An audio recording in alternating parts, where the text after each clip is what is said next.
Di sini kami akan menyampaikan hasil diskusi kami dengan tema akhlak kepada masyarakat. Berikut poin-poin yang akan kami sampaikan: definisi akhlak, dalil naqli dan hadis, tafsir Al-Quran dan hadis, dalil akli, contoh perilaku, perilaku yang dilarang, saran dan nasihat. Yang pertama, akhlak pada masyarakat. Akhlak adalah istilah dalam Islam yang merujuk pada perilaku, sikap, atau karakter seseorang yang mencerminkan nilai-nilai moral, etika, dan adat yang baik sesuai dengan ajaran agama Islam. Akhlak terhadap masyarakat mengacu pada perilaku atau sikap seseorang yang mencerminkan nilai-nilai moral dan etika yang baik dalam hubungannya dengan orang lain di lingkungan sosial. Dalam konteks ini, akhlak mencakup tindakan, ucapan, dan interaksi yang menunjukkan tanggung jawab sosial, rasa hormat, dan kepedulian terhadap sesama sesuai dengan ajaran agama, budaya, atau norma masyarakat. Selanjutnya ada dalil naqli dan hadis. Yang pertama ada Al-Quran. Bismillahirrahmanirrahim. Ya ayyuhalladzina amanu la yaskhuru qaumun min qaumin asa an yakunu khairan minhum. Dan terjemahannya adalah, wahai orang-orang yang beriman, janganlah suatu kaum mengolah-olah kaum yang lain. Quran surat Al-Hujurat ayat 11. Selanjutnya ada hadis.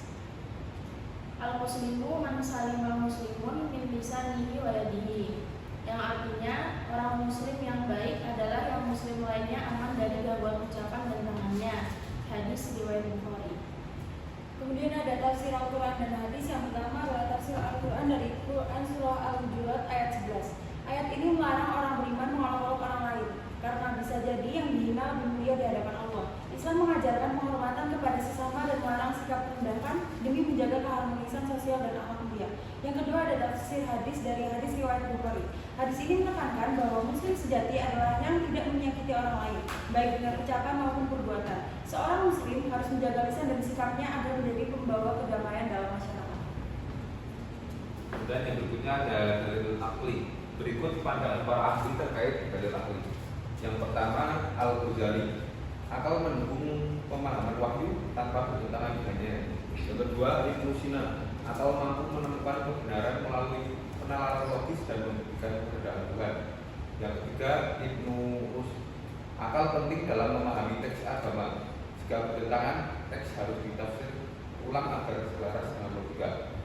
Dan yang keempat, Imam Syafi'i, akal berperan tetapi harus tunduk pada wahyu dan tidak bertentangan dengan Al-Quran dan hadis.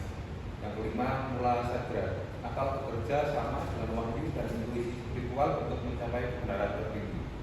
Selanjutnya contoh perilaku. Yang pertama, berbicara baik dan sopan, menggunakan kata-kata yang santun dan menghindari perkataan kasar. Kedua, menolong sesama, memberikan bantuan baik materi maupun non materi kepada yang membutuhkan. Ketiga, bersikap adil, memperlakukan semua orang setara tanpa diskriminasi. Keempat, menjaga keharmonisan, menghindari konflik dan aktif menciptakan hubungan harmonis di masyarakat. Kelima, bertanggung jawab, menunaikan kewajiban dengan baik dan tidak menyepelekan amanah. Perilaku yang dilarang pertama adalah memenuhi minuman keras dan judi, pergaulan bebas seperti berpacaran. Ketiga, tawuran dan atau perkelahian antar kelompok. Keempat, bullying secara fisik maupun verbal. Kelima, mengabaikan tanggung jawab sosial seperti mengabaikan mereka yang membutuhkan bantuan. Keenam, perilaku tidak sopan, menggunakan bahasa kasar, menghina atau merendahkan orang lain dalam interaksi sehari-hari. Ketujuh, mengganggu privasi orang lain. Kemudian yang terakhir ada saran dan nasihat. Yang pertama, selalu berbuat baik kepada sesama. Yang kedua, bersikap santun dalam berbicara. Yang ketiga, tolong menolong dalam kebaikan. Keempat, menghormati orang yang lebih tua dan menyayangi yang lebih muda. Yang kelima, jujur dan amanah dalam kehidupan bermasyarakat. Yang keenam, berbagi dan peduli kepada yang membutuhkan. Yang ketujuh, menjaga etika dan toleransi. Dan yang terakhir, menjadi contoh dalam perilaku.